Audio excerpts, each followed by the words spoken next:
Hi viewers, welcome to our Roopa Varun daily vlogs. ಇವತ್ತಿನ recipe ಬಂದು ಬೆಂಡೆಕಾಯಿ ಗೊಜ್ಜು ಮಾಡ್ತಾ ಇದ್ದೀನಿ.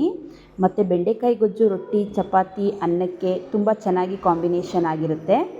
ನಾವು ಬೆಂಡೆಕಾಯಿನ ಮೊದಲು ಹುರ್ಕೋಬೇಕು ಅಂತಂದರೆ ಅದು ಹಸಿ ವಾಸನೆ ಹೋಗೋವರೆಗೂ ಹುರ್ಕೋಬೇಕು. ಅದಕ್ಕೆ ಟ್ರಿಕ್ಸ್ ಏನಂತಂದರೆ, ತುಂಬ ಉರಿತಾನೆ ಇದ್ದರೆ ಬಾಣಲಿನೂ ಸುದ ಕಪ್ಪಾಗುತ್ತೆ ಮತ್ತು ಲೋಳೆನೂ ಸುದ ಬರ್ತಾನೆ ಇರುತ್ತೆ. ಅದಕ್ಕೋಸ್ಕರ ಒಂದು ಅರ್ಧ ಹೋಳು ನಿಂಬೆಹಣ್ಣನ್ನು ಹಾಕ್ಕೊಂಡು ಡ್ರೈ ಫ್ರೈ ಮಾಡ್ಕೊಬಿಡ್ಬೇಕು. ಎಣ್ಣೆ ಹಾಕ್ಕೊಳ್ದೇ ಬರೀ ನಿಂಬೆಹಣ್ಣು, ಬೆಂಡೆಕಾಯಿ, ನಿಂಬೆಹಣ್ಣಿನ ರಸ ಹಾಕ್ಕೊಂಡು ಹುರ್ಕೋಬೇಕು. ಹುರ್ಕೊಂಡು ಆದಮೇಲೆ ಒಂದು ಕುಕ್ಕರಿಗೆ ಎಣ್ಣೆ ಹಾಕ್ಕೊಂಡು ಬೆಂಡೆಕಾಯಿ ಫ್ರೈ ಮಾಡ್ಕೋಬೇಕು, ಆಯಿಲ್ ಫ್ರೈ ಮಾಡ್ಕೋಬೇಕು. ನಂತರ ಹಸಿಮೆಣ್ಸಿನ್ಕಾಯಿ, ಈರುಳ್ಳಿ ಹಾಕ್ಕೊಂಡು ಹಸಿ ವಾಸನೆ ಹೋಗೋವರೆಗೂ ಹುರ್ಕೋಬೇಕು. ನಂತರ ಅದು ಹಸಿ ವಾಸನೆ ಹೋಗೋವರೆಗೂ ಹುರ್ಕೋಬೇಕು. ನಿಮಗೆ ಏನಾದ್ರು ಹಸಿ ವಾಸನೆ ಹೋಗೋವರೆಗೂ ಅದು ಲೇಟ್ ಆಗುತ್ತೆ, ನಿಮಗೆ ಬೇಗ ಅರ್ಜೆಂಟಾಗಿ ಬೇಗ ಪಲ್ಯಗಳು ಮಾಡ್ಕೋಬೇಕು ಅಂದರೆ ಸ್ವಲ್ಪ ರುಚಿ ಹಾಕೋಬಿಡಿ, ಬೇಗ ಅದು ಫ್ರೈ ಆಗುತ್ತೆ.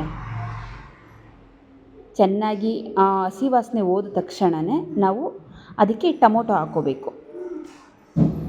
ಸಣ್ಣಗೆ ಹಚ್ಕೊಂಡು ಟೊಮೊಟೊನ ಹಾಕ್ಕೊಂಡು ಅದು ಕೂಡ ಹಸಿ ವಾಸನೆ ಹೋಗೋವರೆಗೂ ನಾವು ಅದನ್ನು ಹುರ್ಕೋಬೇಕು.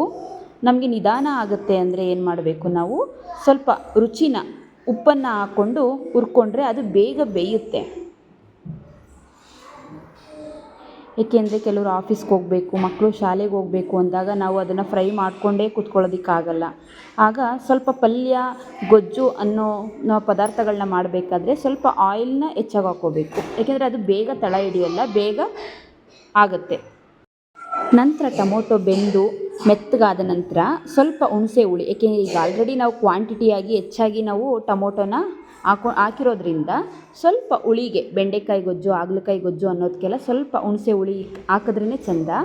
ಹಾಗಾಗಿ ಸ್ವಲ್ಪ ಹುಣಸೆ ಹುಳಿ ರಸ ಮತ್ತು ಖಾರದ ಪುಡಿ ಹಾಕ್ಕೊಂಡು ಫ್ರೈ ಮಾಡ್ಕೋಬೇಕು. ನಂತರ ಕೊನೆಯದಾಗಿ ನಿಮಗೆಲ್ಲರಿಗೂ ಗೊತ್ತೇ ಇರುತ್ತೆ, ಕೊತ್ತಂಬರಿ ಸೊಪ್ಪು ಹಾಕಿದ್ರೆ ಅದು ಫೈನಲ್ ಟಚ್ ಅಂತಾನೆ.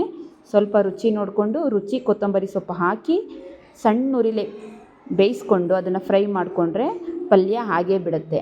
ಮತ್ತು ಇದು ಪಲ್ಯ ಮಾಡಿಕೊಂಡ್ರೆ ನಾವು ರೊಟ್ಟಿಗೂ ಹಾಕ್ಕೊಳ್ಬೋದು, ಬಿಸಿ ಅನ್ನಕ್ಕೂ ತುಂಬ ಚೆನ್ನಾಗಿರುತ್ತೆ.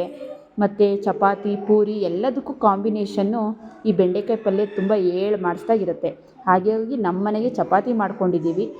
ನೀವು ಕೂಡ ನಿಮ್ಮ ಮನೇಲಿ ರೊಟ್ಟಿ, ಚಪಾತಿಗೆ ಈ ಗೊಜ್ಜನ್ನು ಮಾಡ್ಕೊಂಡು ತಿನ್ನಿ ಅಂತ ಹೇಳ್ತಾ ಈ ನನ್ನ ವ್ಲಾಗ್ನ ಮುಗಿಸ್ತಾ ಇದ್ದೀನಿ. Keep supporting.